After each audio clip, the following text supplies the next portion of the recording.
What if the moments that change us aren't the extraordinary ones, but the ordinary ones we've stopped noticing? Maybe the world hasn't become less beautiful, we've just become harder to surprise.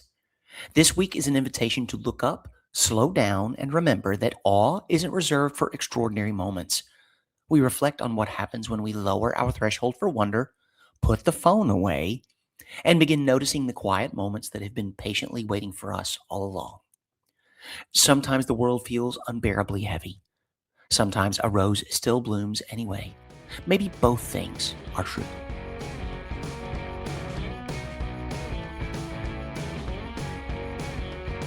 Hello, friends, and welcome to Radical Joy, the weekly practice of fighting for your light. In a world tuned to worry, this is our space to find a different signal. To discover the grounded, defiant, and yes, radical power of choosing joy. This is a vital reminder. You are never alone. Dial 988 in the U.S. for the Mental Health and Suicide Crisis Hotline. It's a lifeline anytime. This is Season 4. Let's begin. As I stand here in front of this beautiful picture window with the sun gently shining, making my skin look absolutely amazing. This is not a filter. This is just good lighting in a great spot with a happy life. I stand here grateful for the opportunity to be in front of this microphone, in front of this camera yet again, talking to those of you who tune in. I don't like to say every week, but tune in often to have a little listen to the think about what's on my mind, the wonderful guests I get the opportunity to chat with on a regular basis. And hopefully we all walk away with something better. I know I always hoppity skip away from the microphone feeling absolutely fantastic whenever I'm able to sort of talk my way through some of these ideas with all of you in my mind as I stand in front of this microphone by myself or face to face with somebody who has something wonderful to share and new perspectives to offer. Today's idea comes from something I continue to walk a lot. I am trying my very best to spend more time away from my phone and screens as best as I can because I feel as though we are being just dragged into a position of dullness.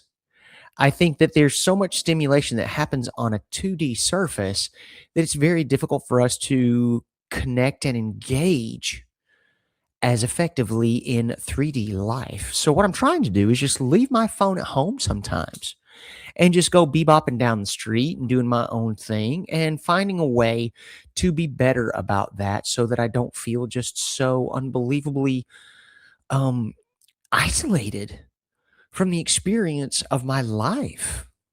The theme for today is called open and awed. Okay? Because I want to remain open to all of the things that are going on around me. And I want to try to, how to say this without it sounding condescending. I want to aim lower. I want to bring my threshold for excitement much farther down. The same way I want to extend my attention span by, I don't know, 10,000%, considering the fact that my attention span has gotten so short, especially since the onset of the social media barrage that attacks us on every surface from every direction from multiple platforms. So there are times during the day where I just kind of like to unplug and just sort of walk away. It doesn't last long because, of course, I'm stressing out whenever I get too far away from the phone.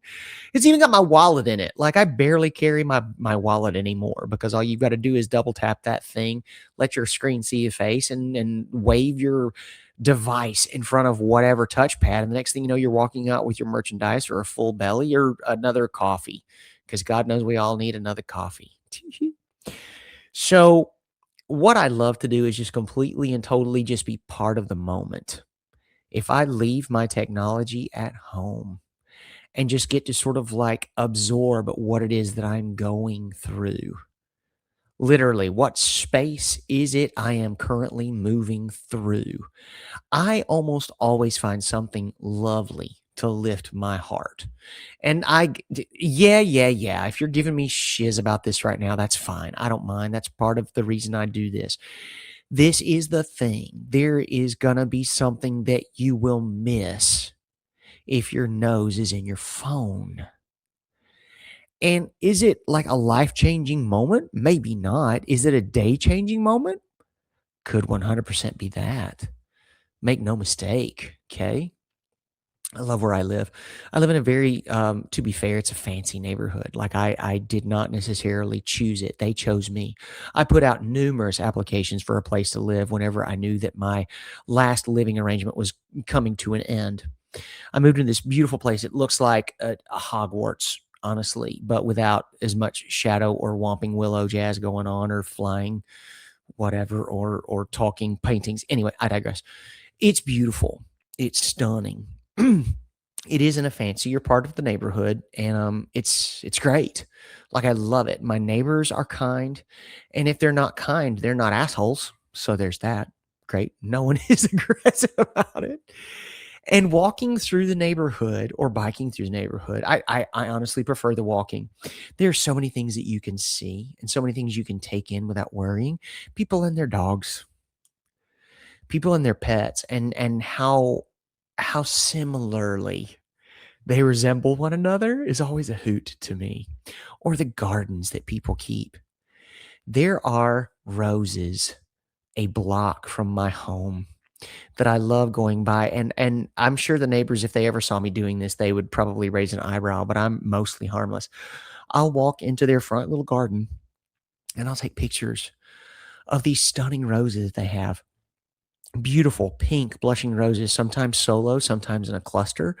I'm like, "Wow, look at that, how gorgeous."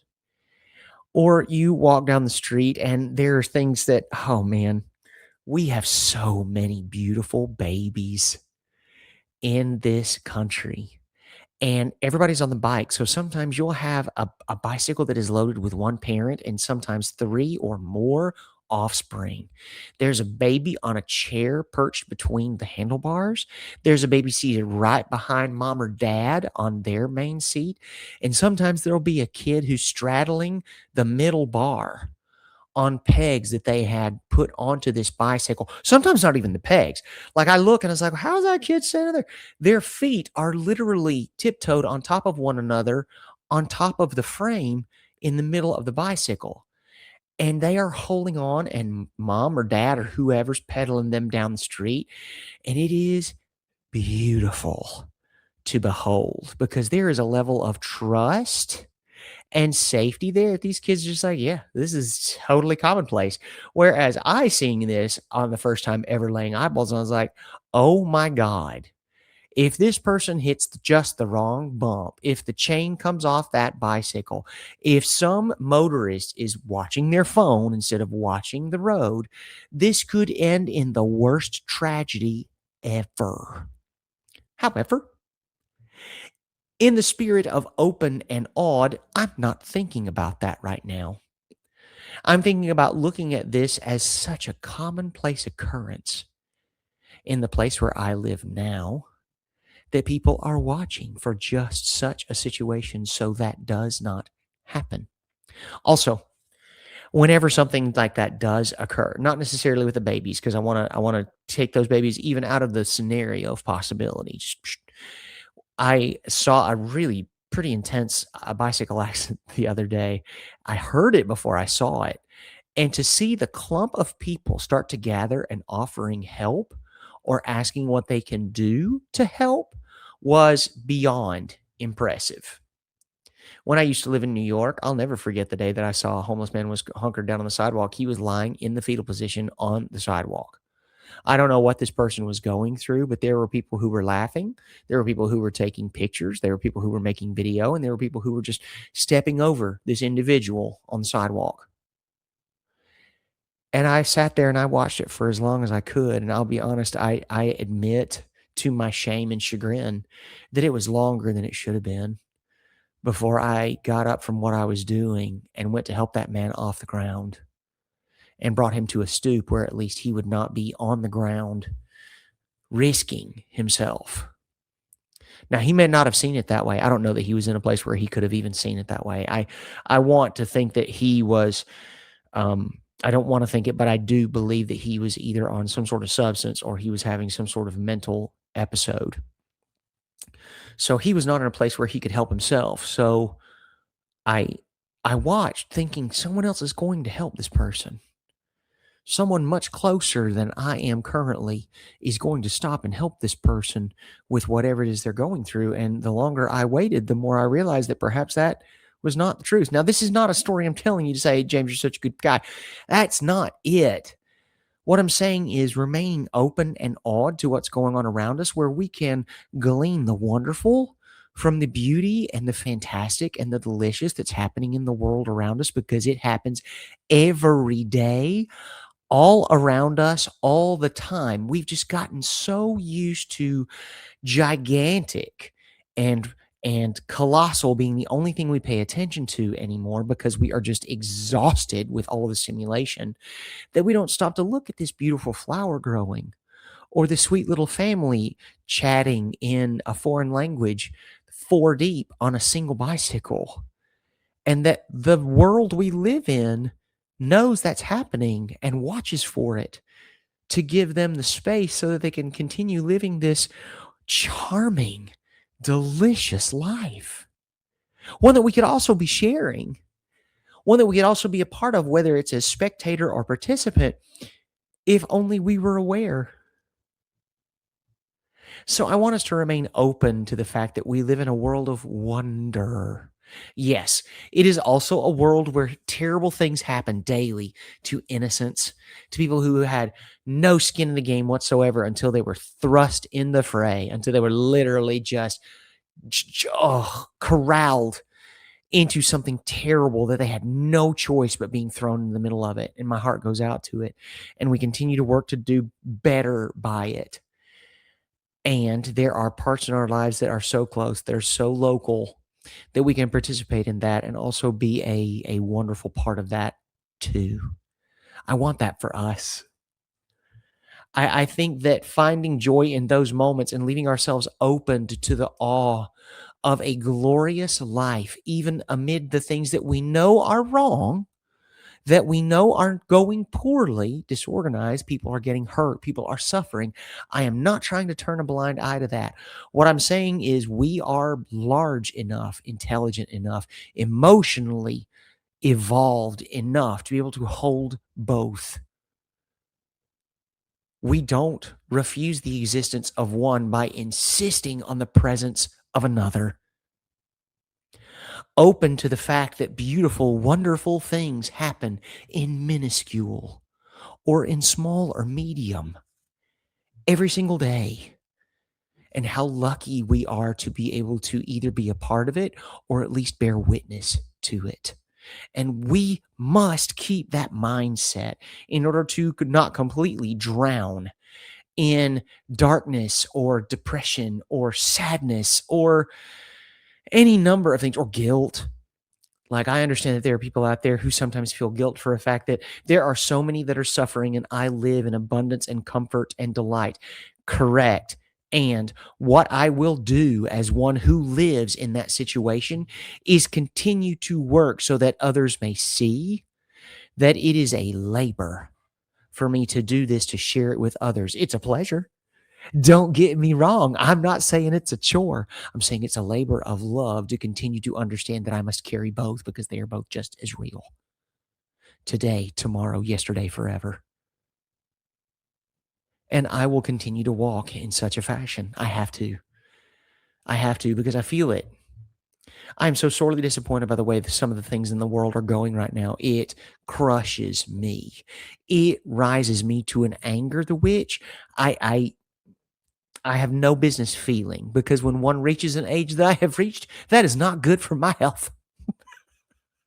And I laugh to keep from crying. It's serious. I am dead level 100% right now, and I understand it's not good for me. Also, reaching that level of rage does not help the situation. What does, James, if not that? Be indignant. Absolutely, yes. Don't stand for it. Continue to insist it is unacceptable behavior that these things happen in a world full of technology and riches and wealth and plenty, that there are still those who starve and suffer and die. I understand that. And I continue to insist to live a life that holds both as realities and understands that what I can do right now, instead of getting lost in the rage and the disappointment, is continue to understand that those people need to know that even in the worst of everything, there's still something beautiful to be held. That is going to be much more difficult for them to see. I acknowledge. I pay respect and love to that. And I also say that for someone who lives in a place like I do, who occupies the space that I do, I'm going to do that to make sure others know that I understand and I remain open to the love that exists in the world. And I hope that by showing that to others, that eventually it will continue to grow and ripple out, so that eventually someday it can reach the people who need it the very most, who don't feel it as often as I wish they did.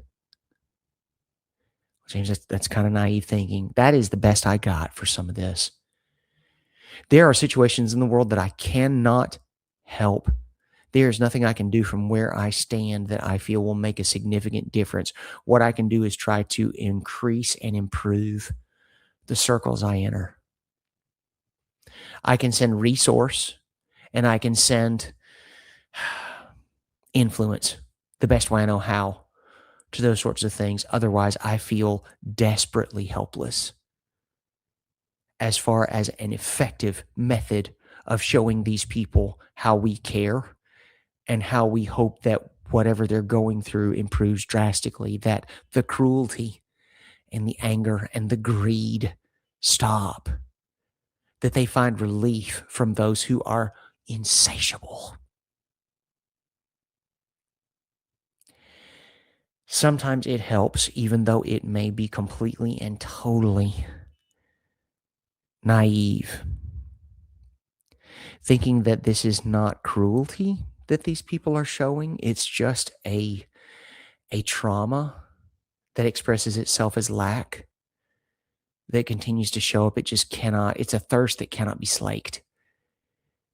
They continue to drink and take, and that is a hunger that simply cannot be satisfied. And it's an illness. It is a sickness these people carry. Now, is that any excuse for everyone suffering because of their lack of satiety? No, it is not. I just keep struggling to find a reason why this continues. And please understand, I don't approach all these things with love and acceptance and kindness and a willingness and a desperation to understand. There are some folks in the world, and I'll be real frank and honest with you. If something were to happen to them tomorrow and they were to leave this mortal coil behind, would not shed a tear. Not going to do it. And here's another fun fact, just in case that gets your dander up. That is not a celebration of their passing, though I have a list of those as well. Don't get it twisted. I try to be a loving, kind, and wonderful individual as best as I know how, and I'm not a friggin' idiot. I know there are people in this world who, through malice and greed and selfishness, hatred, bigotry, discrimination, fear, all of these other small, teeny tiny energy people make life difficult for folks who just want to live, love, and get along. When they leave, you might catch me popping a bottle. You might catch me going for a double scoop of gelato down in the middle of town. And while I lick it, grinning the whole time, knowing that somebody's being licked by the flames of hell right among their tender toesies. And I don't give two hoots if that makes you upset. I really don't. Oh, I can't believe you'd celebrate someone's life. Let me tell you something, friend. There's a whole lot in this world that's worse than death. A whole lot. Like not living fully and then having to face death. I don't wish death on anybody, but I'll be damned if you think I'm gonna stand by quiet whenever somebody awful kisses off. Peace and love, brother. May the peace you denied so many others, now be granted by your passing. Open and odd is fine, and don't get it messed up. Again, like I said, there are so many terrible things to happen in the world, and what looks terrible on the outside to some may be a blessing. I had a chance to talk to a woman from Iran at one of the immigrant meetups here in town, and she was saying, I was telling her how I did not love the way things went down between the United States and Iran, how it continues to, etc. She says, well, I think you should know that there are a lot of people in Iran who were very grateful that America came in and did what they did. And I said, that is absolutely fair. I said, I don't know where you're coming from, and I'm not going to say anything to the contrary about situations like that. What I would like to offer as well is that there are many others now suffering too because of what's happened. We have traded one suffering for another. I don't know which is quote unquote worse. I just know that now there are global implications for that. And it was important. It was important for me to hear that from someone who was so close to that entire situation because all we hear is what the media tells us. We don't necessarily have feet or eyes on the ground that can communicate what is happening. And I think a lot of us have lost a lot of faith in news outlets because you just never know.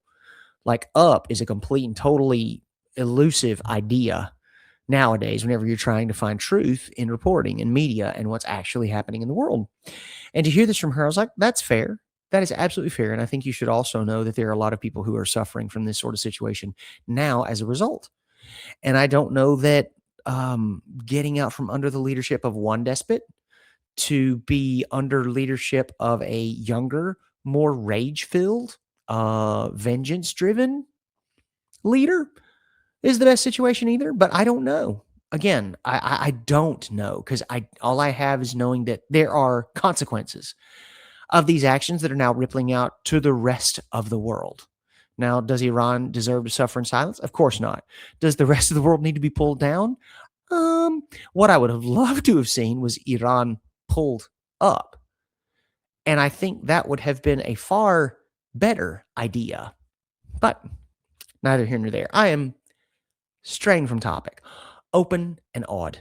We remain open to the fact that there is love and joy, and in every tragedy, we can hopefully glean a kernel of happiness or something to be enjoyed from it.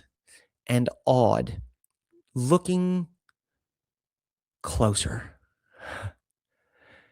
Because whenever the big overlying idea is probably just a little bit too much to take, as it can be for a lot of people in varying degrees all over the world, sometimes we have to look at what we've got right in front of us that we can just focus on to be grateful for a moment.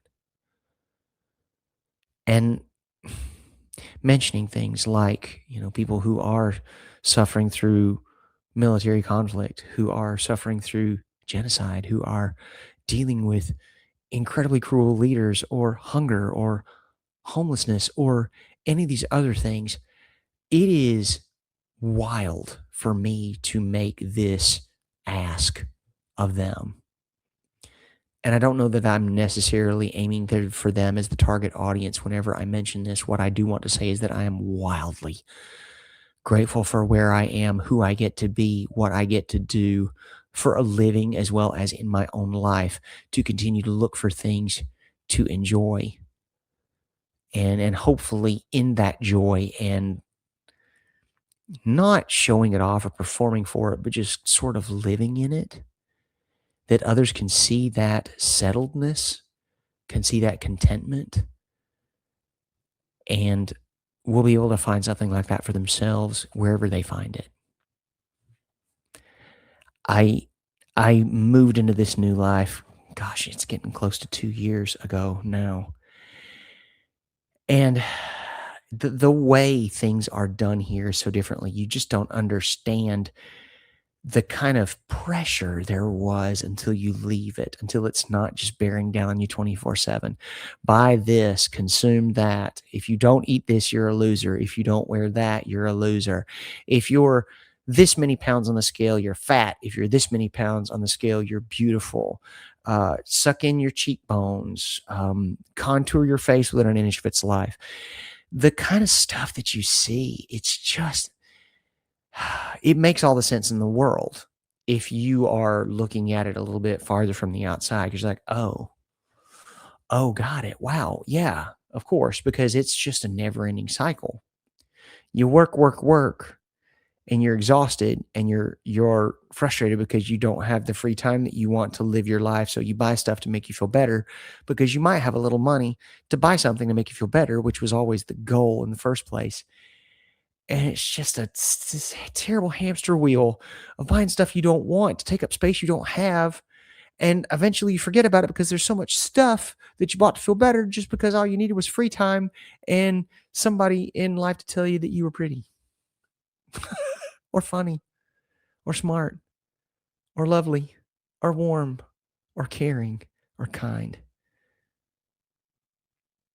Something that you knew deep down, but you were afraid to say because you were trying to be humble.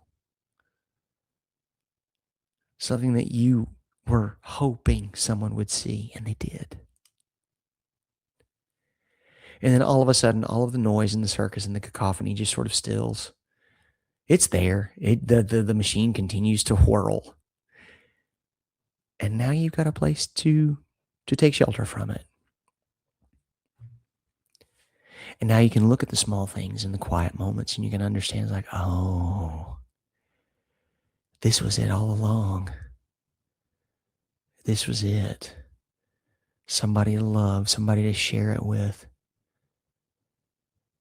Something to do that makes me feel whole. A passion I get to follow because this makes me feel more like myself than doing anything else in the world. I love to give us plenty of options when I go down this road because not everyone has a loving partner. You know, not everyone has a spouse, not everyone has a family to look for like this. I see you, friends. I love you. I send warmth and caring and kindness to you as well and say, great. If that's something you're having trouble locating, if that's something you no longer feel compelled to look for, okay, I see you. I hope you find something in which you can pour your passion and your life and your soul so that the thing that you see whenever you've reached a stopping point, we all know that art is never done. It's never finished. So when you can reach a point of enough for now, that what you see and what you have done fills you with a sense of immense pride, accomplishment, belonging, and the community can see your work for what it is and appreciate the passion and the love that you put into it. I want to make this place open to everybody. I don't want to turn my back on anybody as long as we're all open and ready to receive. I did mention some folks that I wouldn't mind seeing if, seeing their obituary. I stand by it. I don't, because I'm here to tell you, I don't, honest to God, I believe that there are things far worse in life than passing. And I think that making the lives of others miserable or worse, check that out. Take a look at it. Take a closer look. I don't know that anybody who has that kind of power influence listens to this podcast, but if they do, I'm like, hey, friends, I'm sorry you didn't get hugged enough. If you need one, I'm right here. So open, please, if at all possible. Try to stay that way. Awed. Please try to lower the bar on that. Sunsets and ladybugs and gardenia smell and crickets at dusk. Just find a way to let all of that nothing fall away so that you can be part of something that makes you feel whole and enough in yourself. I love the time we get to spend together. Thank you so much for being with us. If this is your first episode, welcome. If this is not your first episode, welcome back. Thank you for the time you spend with us here at Radical Joy and CLW Studios. Please, when you see our content, make sure you like, share, and engage. That is the best help you could possibly give us. And please, friends, never forget just exactly how much we love y'all. This episode isn't here to fix you. It's simply here to remind you that wonder doesn't have to compete with grief. Gratitude doesn't have to erase compassion, and wonder doesn't ask us to ignore what's broken. It simply reminds us that beauty still exists alongside it, and sometimes noticing that beauty is what gives us the strength to keep showing up with open eyes, an open heart, and hope for what's still possible. Sometimes the smallest moments are the ones that quietly keep us alive. If today feels heavy, perhaps all that's required is one slower walk and the willingness to notice what was already waiting for you. We are really, really glad you're here. I am not a therapist or a medical professional. If you're experiencing a mental health emergency, please call 988 to reach the National Crisis Lifeline. This content and other content produced by CLW Studios and affiliated partners is not therapy, and nothing in this content indicates a therapeutic relationship. Any opinions of guests on this podcast are their own and do not represent the opinions of James or CLW Studios. Please consult with your therapist or seek one in your area if you're experiencing mental health symptoms. Everything in this podcast is for educational and entertainment purposes only.